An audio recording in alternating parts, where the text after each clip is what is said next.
CM Chandrababu తనపై ఎంతో నమ్మకంతో 2 సార్లు ఎమ్మెల్సీ పదవులు ఇచ్చారన్నారు ఎమ్మెల్సీ బీటీ నాయుడు.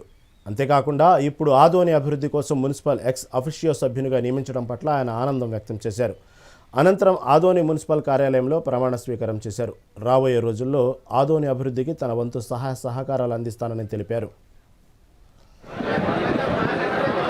మరి గత ప్రభుత్వం అయితేనేమి అంతకుముందు నిర్వర్తించిన ప్రభుత్వాల నిర్వాహకం వల్ల కూడా ఆదోని అధోగతి పట్టింది.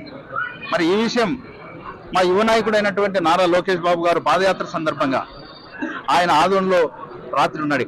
ఇక్కడ విషయాలన్నీ తెలుసుకుని చలించిపోయాడు. మరి రెండో ముంబైగా పిలువబడుతున్నటువంటి ఆదోని అధ్వానంగా కావడానికి కారణాలు ఏమి అన్ని విశ్లేషించాడు. నివేదికను ముఖ్యమంత్రి గారికి ఇచ్చారు. ముఖ్యమంత్రి గారు కూడా అదే పనిగా ఆదోని సంబంధించినటువంటి రిపోర్ట్ తెప్పించుకొని చూస్తే భయంకరమైనటువంటి విషయాలు ఇక్కడ ఉన్నాయి.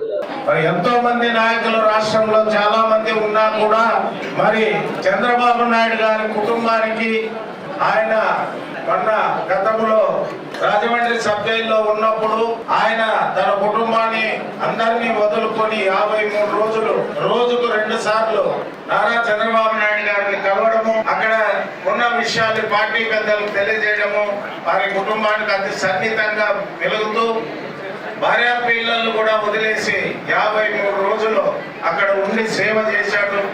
మరి చాలా మంది చాలా రకాలుగా ఎంతో మంది ఆశ పెట్టుకొని ఉన్నారు. కానీ తెలుగుదేశం పార్టీలో ఒక